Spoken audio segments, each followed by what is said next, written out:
Instead of saying, I'm so stupid, try saying, there's that voice again saying I'm stupid. Well, hello and welcome back to Redefining Midlife. I'm your host, Jo Clark, and I'm so glad that you're here with me today. And before we get into today's episode, I just want to take a moment and say thank you. Because one of the things that I love most about this podcast is being able to bring you weekly conversations that you genuinely can't find anywhere else. Whether that's with the incredible guest experts who come on to share their incredible knowledge and their expertise and wisdom, or the amazing midlife women who just open up honestly about their own real life experiences, or just simply episodes like this one, where it's just you and me working through the things that really do matter in this season of life for women. Now, I love doing this and I love that you're here for it. This podcast is one of the very few that's dedicated to supporting women in midlife. And with over 180 episodes, there's just so much content that you've got at your fingertips. So if you want to support the show, and I really would love you to, the best things that you can do are pretty simple. Just follow or subscribe so you never miss an episode. Share your favorite episodes with the women in your life who might need to hear them. And then, if you haven't yet already, please leave a rating and a review. That would mean the world to me because it does make a big difference to how the show can be promoted and pushed on the algorithm, and it lets just other women find the podcast. So thank you for if you've done any of those things. I appreciate you. And if you haven't yet, please do it soon for me. And now if this episode also lands for you, share it with somebody. Text it to a friend. Share it in your stories. Just tag me because I promise you what I'm going to talk about today, every woman that you know, including yourself, has got a version of what this topic is going to be about. Okay, so here's the thing. At some point today, there is a very high chance that the voice in your head said something very unkind to you. Maybe it was when you looked in the mirror first thing this morning. Maybe it was when you made a mistake at work or stumbled over your words in a conversation. Maybe it happened last night in the quiet, just when you were lying in bed and you replay that thing on loop, that's something that might have happened even 3 days ago, mentally rewriting everything you could have or should have said differently. Now, if you've ever spoken to yourself in a way that you would never dream of speaking to someone you love, then my friend, this episode is definitely for you. Today, we're talking about the inner critic, what it actually is, where it comes from, why it gets super loud in midlife, and then I'm going to be sharing 3 very powerful ways that you can start today to quieten that inner voice. And I want to be honest with you from the start. This work really has genuinely been life-changing for me personally.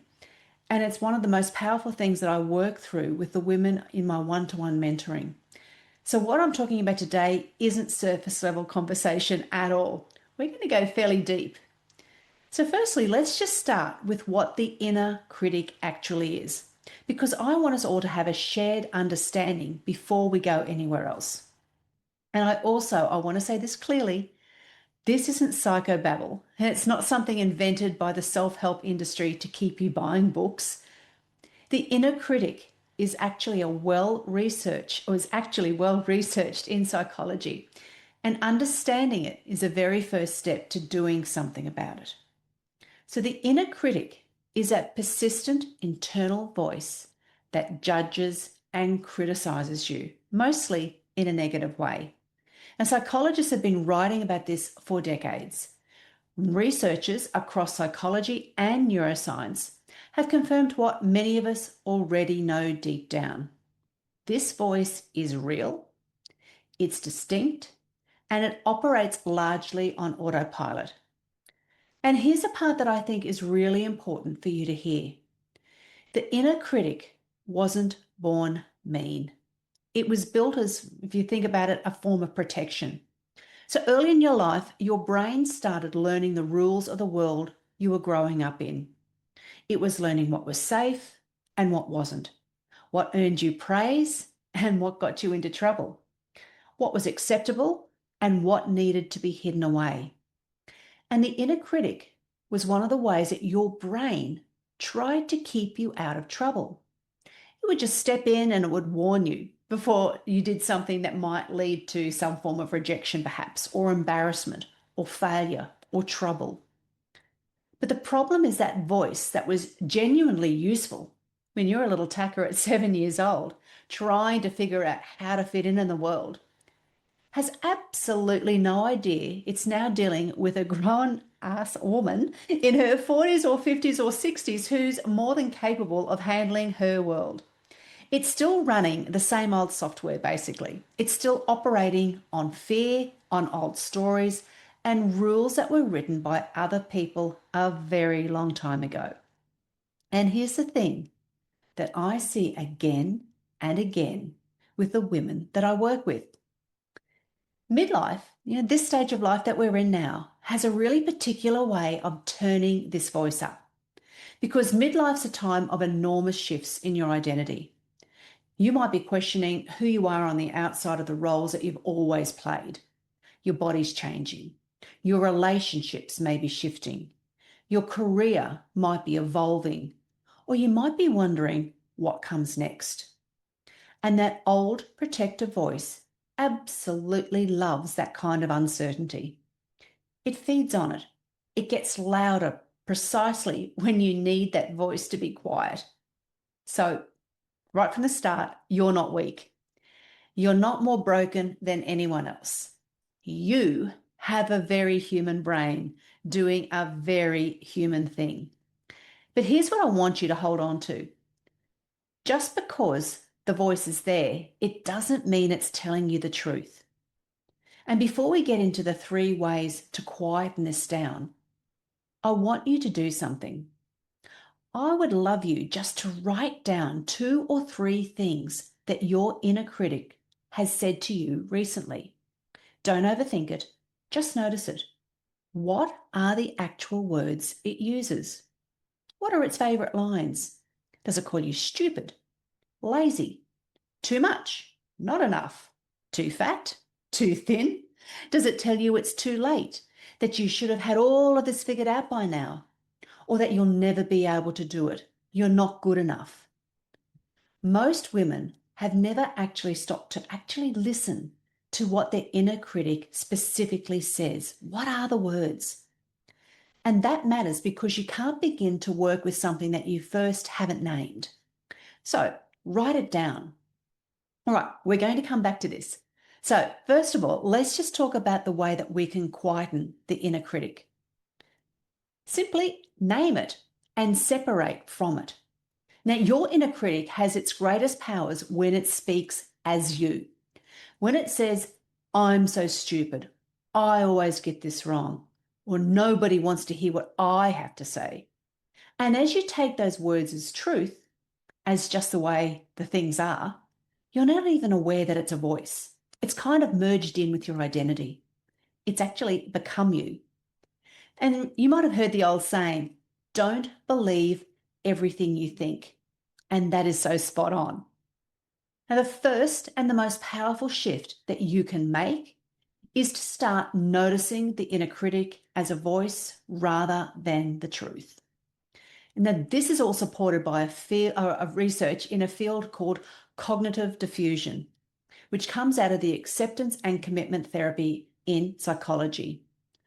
So the core idea of this is that we can learn to create some distance between ourselves and our thoughts, just to see them as really, I suppose, mental events rather than facts.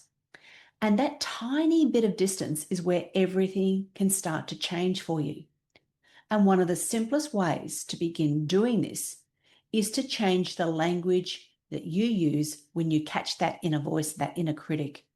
So instead of saying, I'm so stupid, try saying, there's that voice again saying I'm stupid. Now, I know this might sound really small and trite and maybe even a really, bit weird or odd, but that shift from I am to there's a voice saying creates a gap. And in that gap leaves your ability to choose how you respond.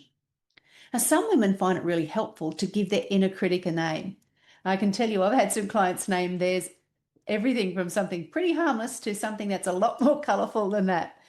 So just choose something that works for you. The point is that just by naming it, you're making it separate from you. You might give her a person's name, or you might just call her the little bee on your shoulder, whatever it might be for you. But just know you're not your inner critic. You're the one who hears it. So go back to what you've written down. Look closely at what you've written, because those lines your inner critic uses are important. Can you start to hear them now as a voice rather than as you? And if you can, that's the beginning of everything. Okay, the number 2 way is to question the evidence. Now, the inner critic states things as though it's absolute fact. It's not careful or cautious. It doesn't say, I wonder if perhaps you might be slightly out of your depth here. It says, you have no idea what you're doing and everyone can see it. It's blunt, it's certain, and it sounds like fact. And so we just accept it. We accept it the way we might accept the weather, as just something that's happening that we have absolutely no control over. But here's what I want you to try. The next time your inner critic makes one of its great big declarations, ask it one question. Is this actually true, or is this fear dressed up as logic? Because most of the time, when you really, really look at what the inner critic's saying, it doesn't hold up at all. There's no real evidence. There's a feeling, and an often a deeply uncomfortable one, but the story the inner critic has built around that feeling isn't fact. So don't believe everything you think. It's just an interpretation. Now, I work with women in my mentoring who are genuinely brilliant at what they do. Women who have built real expertise in real lives and they've got real wisdom.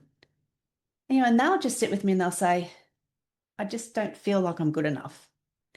And when we actually start to look at the evidence for that belief, there isn't any. There's only that voice.